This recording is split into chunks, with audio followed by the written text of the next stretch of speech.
I thought that was a name I knew. Minnesota guy. Carl Johnson, we've had him on camera several times so far.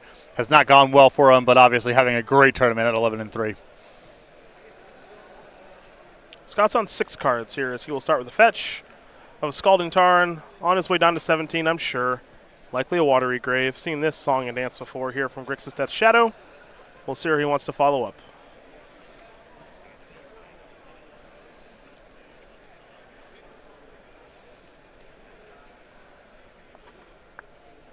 Might be a discard spell. Could be a Thoughtseize. It is. It's going to be a Street Wraith. Down to 15. Draw a card. I think it's another Street Wraith. Down to 13. Draw a card. Gurmag Angler. Thoughtseize you. Down to 11. Really good start. Take a look. Yep. Turn 2 Gurmag Angler rolled up here. Yeah, pretty much. We see a Thought-Knot Seer, Dismember. Expedition Map. Endbringer. Eldrazi Temple, 2 Urza's Power Plants. Think he might be incentivized to take the old Dismember now. Yep, and just wail on him with the Angler while his hand is nonsense.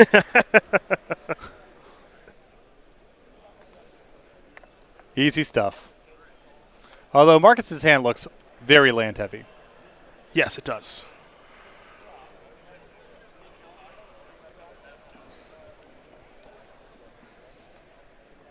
Yeah, I see a Delta and a Steam Vents over there. Looks like the selection's actually going to be Expedition Map. So he has a second Thoughtseize in hand. So he wants to take the map out of the hand here because that's a path for Johnson to get to Tron, or just have enough temples to be able to cast the stuff in his hand. I would imagine the second Thoughtseize here is going to take the Dismember, assuming that Johnson hasn't drawn something more threatening. Snapcaster remains to draw here for Markeson. He does have another Thoughtseize, as you mentioned. Although now he's drawn the Snapcaster Mage, it complicates issues again. I was going to say because you don't want your Snapcaster Mage to get Thoughtseize, but now with Johnson having drawn a second copy of Thought-Knot Seer for his turn, I think it becomes pretty attractive to take the Dismember here, cast the Gurmag Angler, and Thoughtseize whatever you can the next turn. Yep.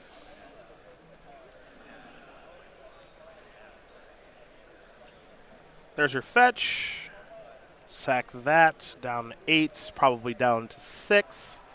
Although he could search of a basic swamp if he wants to, but he'll get a Blood Crypt. This is a Death Shadow deck after all. Down to 6. Angler's going to remove the entire graveyard.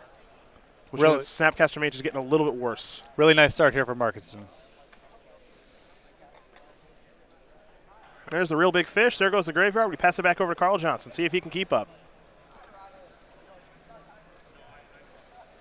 Versus Power Plant, simply going to pass the turn back. Over to Markeson will go. Steam Vent's going to enter the battlefield tapped in for 5. Johnson going to fall down to 15. Scott will pass over to Carl. Carl going to play a Thought-Knot Seer. Trigger, take a look at the grip. Snapcaster Mage and Snapcaster Mage. Fair enough. That makes that pretty easy. That'll get exiled.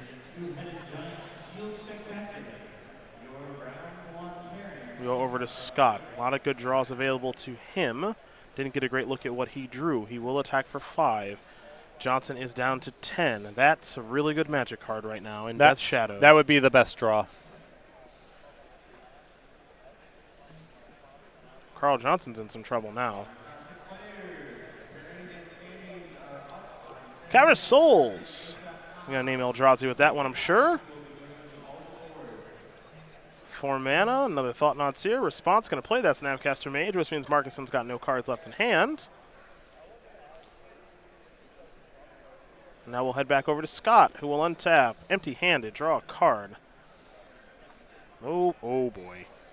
You draw Temur Battle Rage then? Doesn't matter. The best block that Johnson has is probably double blocking the Gurmag Angler, and who cares if that's what you do? I suppose he has double block on Death Shadow, but the Snapcaster Mage is basically a free attack because if Johnson puts a Thought-Knot Seer in front of the Snapcaster Mage, his other block is a chump, so who cares? Okay. So the best thing that he can do is just double block something, and at that point, Markeson's just fine with the attack. And he gets to draw a card for his trouble also. True. Now Johnson's just trying to figure out if he's going to double block or if he's just going to say, I'll put this there and chump block the Death Shadow, perhaps. Oh, there are your blocks. There's a Teamer Battle Rage. So yeah, that's called a good draw. Okay, well, Scott Markeson. Fair enough. Even if you draw a land, even if you drew a land, I think that attack is fine. And Yeah. Instead, he drew the best card in the deck. Well, there you go. Scott Markeson's going to win game number 1 here over Carl Johnson. Grixis Test Shadow quickly up a game here over Eldraziatron. Carl Johnson will try to fight back after these messages from our sponsors.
We are back. Senator Phillips, Patrick Sullivan here in Minneapolis at SCG Tour, hashtag SCGMINN for your tweets all weekend long. As we're watching round number 15 here, the winner of this match is going to be headed to the top 8. Could be Carl Johnson on your left, Scott Markeson on your right. Markeson up a game here with his Grixis Death Shadow deck. Eldraziatron's got a sideboard, though. Here to help Carl Johnson out is 2 Relic of Regenerators, 2 Torpor Orb, 2 Warping Whale, along with an All's Dust Dismember, Grafdigger's Cage, Karn Liberated, Pit the Needle Ratchet Bomb, Sky Sovereign, Council Flagship, Ugin, Le Spirit Dragon, and the Wormcoil Engine. Some interaction and I think just some threats that line up better. Wormcoil Engine, Ratchet Bomb, Dismember, All Is Dust seem very good. Relics as well. Yeah, some good options there for Markeson. He's got 3 Leyline of the Void, 2 Ceremonious Rejection, 2 Anger of the Gods, 2 Stubborn Now, Liliana the Veil, and Liliana the Last Hope as singletons, along with Kolaghan's Command. Engineer Explosives is a Staticaster, and one that's almost assuredly coming in Disdainful Stroke. The Disdainful Stroke and the 2 copies of Ceremonious Rejection are the easy ones here. I like Liliana of the Veil in this matchup a lot too. Eldraziatron plays a lot of big chunky threats. That would probably do it for me. I think it's just those 4.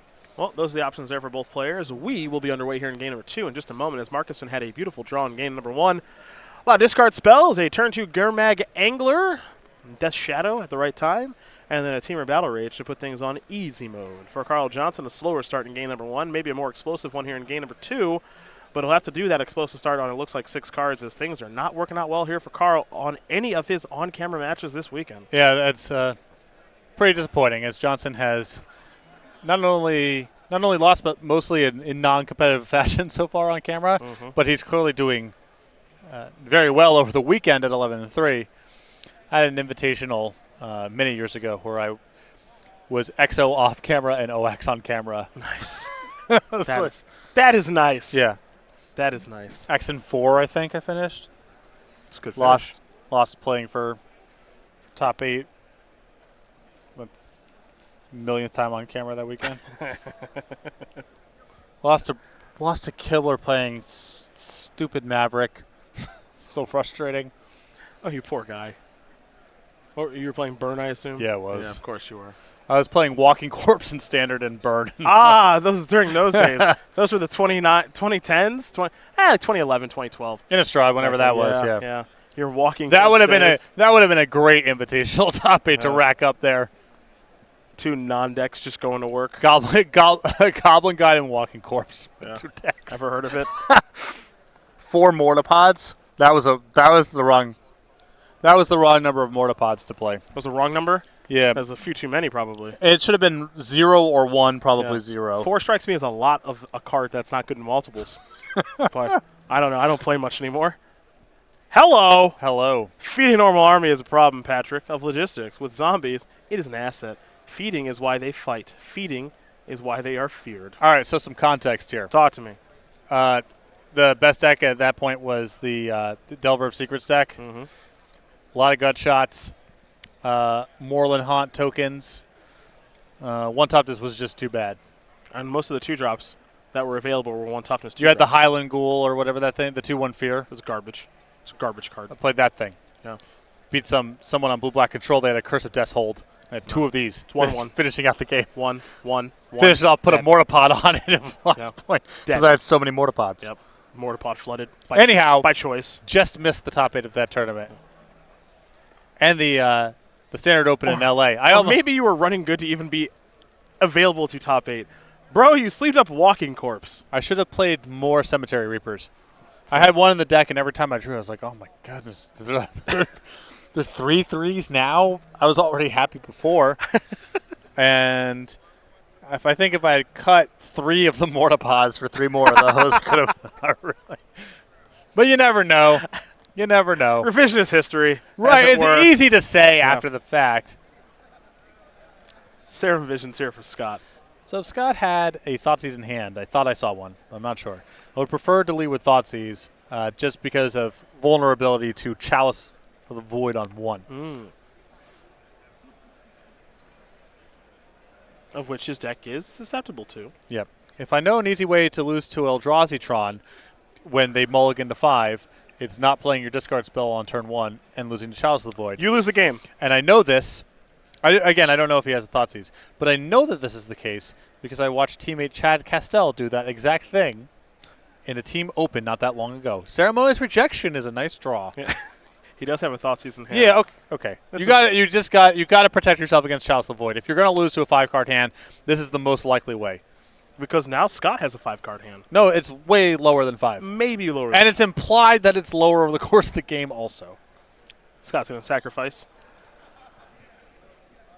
his Polluted Delta. Do you think we will perhaps take the Chalice test over the course of this game? You got to wait. Oh, you don't want to do it right away. You got to give it a couple turns. You got to pace it. Yeah. But the ideal spot is that you bridge it over 2 turns. You're like end of turn Thought Scour, untap, play whatever, Thought sees you. There you go. You got to throw the jabs you got to give them that southpaw style. Yeah. Little bob and weave. Right, exactly. As it were. Exactly. Bloodstained Mire the draw. Pass the turn back. Worth noting that Markeson probably has at least 1 or 2 Kolaghan's commands in his deck, so he might be able to break out of the Chalice that way. You can hold on to the 1s for a little while. Another Chalice. You can break out of the Chalices, plural. Yeah. So now I think now it gets tougher to resolve a 1-mana spell because he has 2 on the battlefield. Right, He's got he has 2 Chalices staring at him. He has to forget about both. Both of them, yeah, and that's tough. And because of that, I would prefer to spread the Chalices out. Make sure that no matter where you look, there's a Chalice in your peripheral view. So I would put 1 on top, like 1 above the deck, and the 1 on the right I would leave there. Okay. And then there's no way you don't see a Chalice of the Void, no matter where you're looking. We're going to get aggressive with Snappy. Well, Here we go. Flashbacking some spells probably off the table. Drew a Thoughtseize. Nice. Down to 18. Let's head back over to Carl. After a Watery Grave, enters the battlefield tapped. I see the plan. In for 2. Gurmag Angler, I think, was the draw. Gurmag will play. Yep. There you go. Going to lose that entire graveyard. Pass the turn back. Cavern of Souls. Here's a 4-mana spell. Thought-Knot Seer. Well, I Dismember. This is really good for Markeson. I mean, That's one of the upsides of the Chalice is that his hand is not good. So who cares? He'll draw a card. Thought not away. Yep. Show some 1-mana spells. Ooh, Teamer Battle. Ooh. Oh, look at that hand. Oh, my goodness. It's going to take the Teamer Battle Rage. Ceremonious Rejection, Thought Scours, plural. Thought Seizes, plural. I just start letting them rip. I think you can still hold on for a little bit longer. Okay. Draw a Kolaghan's Command. What I want to see is I want to see Ceremonious Rejection on, like, an Eldrazi that's being cast through the cavern. I just want it all. Yeah. I want it all right now. Bloodstained Mire the draw. Play that in there for 7. Carl's gonna need something. This is bad news. There's a land. It's a Ghost Quarter. Smasher wouldn't be bad as a defensive play. He's passing? No way is Scott gonna win this game. I mean, if he's on 6s and whatever big plays, it can happen like this. Wow. I know Carl mulled to 5, but he shut off 5 cards in Scott's hand. Scott will draw. I think, what did he just draw? Okay, just put him down to 2. Pass the turn. Carl will draw, play a land. What do we got? If it's Endbringer, it's no good. That's good. That's good. That's good. That's good. I would have tried the rejection there. You have to. I would have tried the rejection there. Got to get a little lucky. You got to respond with a Thought Scour. Yep, Thought Scour. Nope. Again. Nope. Okay. Just keep trying. Just keep trying. Keep trying. What do you draw? Street Wraith. Happy to cycle that. Johnson on top of it with those chalices, plural. Yep.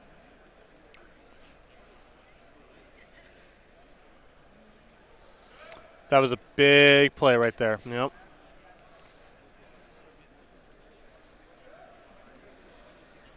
He might. Okay, he might cast Street Wraith. He's going to cycle. Let's see what this is.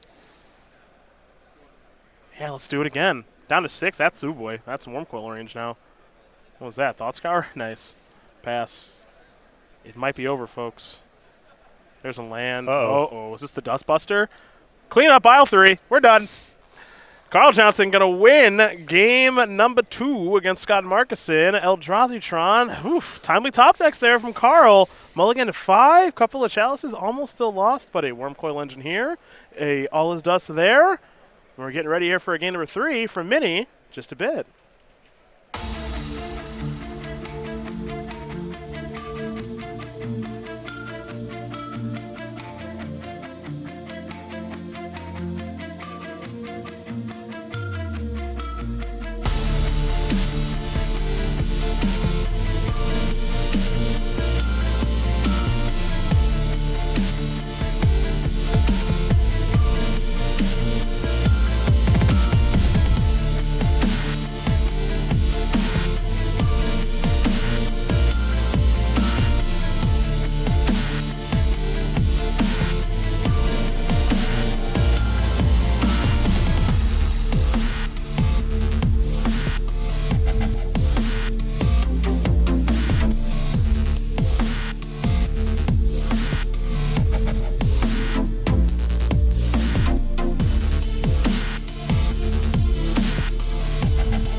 Game number 3 about to be underway there as Carl Johnson able to steal that one from Scott Markeson. Eldrazi-tron and Grixis Death Shadow going to get ready for a third and final one. Winner of this match headed to the top 8. Going to be joining Dylan Hand, Jonathan Rossum, and 2015 Players Champion Jim Davis, among many others. Can't forget about Peter Terbergen, the Pepsi Affinity Master. A stacked top 8. Oh, yeah. It's going to be a nice top 8 to watch unfold here this evening.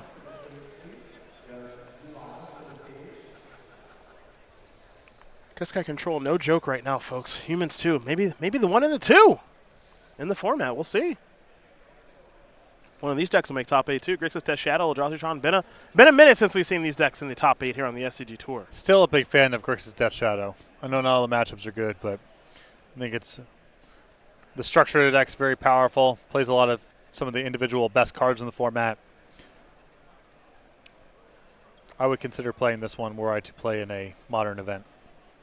If we were to come to Denver and have a modern open as an example. As an example, Yeah, just hypothetical. Markeson now will be taking a mulligan. Got to slam that ceremonious rejection down on that worm coil, man.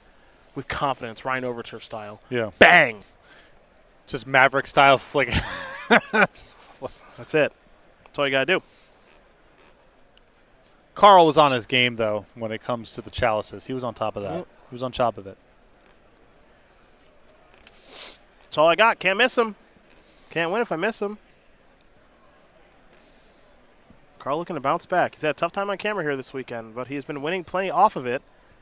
He's just got to get one win under the lights. If he does, top 8 is his. 6 cards.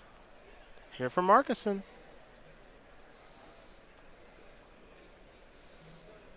That's a deep breath there from Scott. He doesn't look through. Oh, boy, it's down to 5. Well, the tables have turned on this match. Scott Markeson was 1 draw step away from getting the job done. But Grixis Dash Shadow can run pretty resource light. You don't want to be on 5, but I think this deck mulligans to 5 much better than most. Not impossible. It's just going to be tough. That's for sure. We'll see if Scott can find a hand that he likes. While he shuffles and mulligans one more time, great time to sell you something, so that's what we're going to do. StarCityGames.com weekly sale, Patrick. Ever heard of it? I have. Yeah? Regularly. You can head over to go.starcgames.com/weekly sale. Check it out. We post a new sale with a new category every Monday, 11 a.m. Eastern Time. So make sure to be going back to the website. Check out the new sale. For a limited time only, less than 24 hours, you can still save up to 20% off select Eternal singles.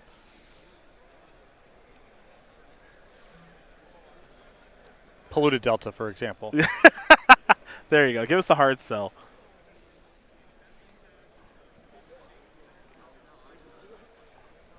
All right, he's got a Blood Crypt untapped. And he'll simply pass the turn back. There's his tower there for Carl Johnson. This will be a Thoughtseize. Let's see what's going on here. Urza's Mine, Reality Smasher, Ghost Quarter. A Ratchet Bomb, Reality Smasher. Wormcoil Engine, and the very powerful Thought-Knot Seer. A good hand. Well, the hope here from Marcus' side is that he just misses land drops and can't put together enough mana to cast the big threats in his hand. And his hand's so saturated, Johnson's hand is, with expensive cards that you probably want to pick something on the lower side. Ratchet Bomb if you have a way to get some pressure going, or the Thought-Knot Seer if you're a ways away from being able to attack. I think Markeson does have a copy of Death Shadow in hand, and if that's the case, I think he almost has to take the Ratchet Bomb then. Well, it depends how much, how much material does he have for the Death Shadow. If it's going to take him long enough to get to 12 or below, such that the Thought-Knot Seer is likely to take it, then you probably take the Thought-Knot Seer. But if you think you can deploy it in time, take the Ratchet Bomb and hope to just sort of outpace the larger threats in his hand. He'll take Thought-Knot Seer.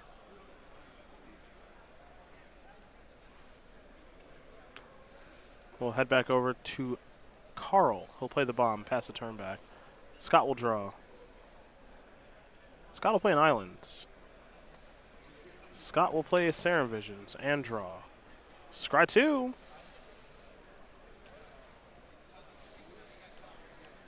And both those cards will stay there, so he's happy with what he sees on top of the deck as we head back over to Carl, who's got that Ratchet Bomb on 1. Oh, no. Never mind. Oh, no. Oh, no. You know what? I'm happy that Johnson finally got one good hand on camera. His hands have been this horrible. So this one might be over before it starts, and, that's maybe not the most satisfying way to finish out a match for top 8, but I'm glad Johnson has finally gotten a real hand. Because it has not been the most impressive display by Eldrazi Tron thus far over the course of the weekend. A very timely Urza's Power Plant, folks. Allows for a turn 3 Wormcoil Engine. Markeson's going to cycle a Street Rate, draw a new card. He knows what's on top. It was going to be a useful Thoughtseize. Less useful now. Yeah, Thoughtseize was a way for him to get to 12 and get the Death Shadow out there and get a relevant card out of Johnson's hand. But now, even if you take something, a little too late, potentially. And that'll be a Thought Scour. Markeson will target himself. A couple of cards will go to the graveyard. Teamer Battle Rage among them. Looks like he picked up a copy of Serum Visions.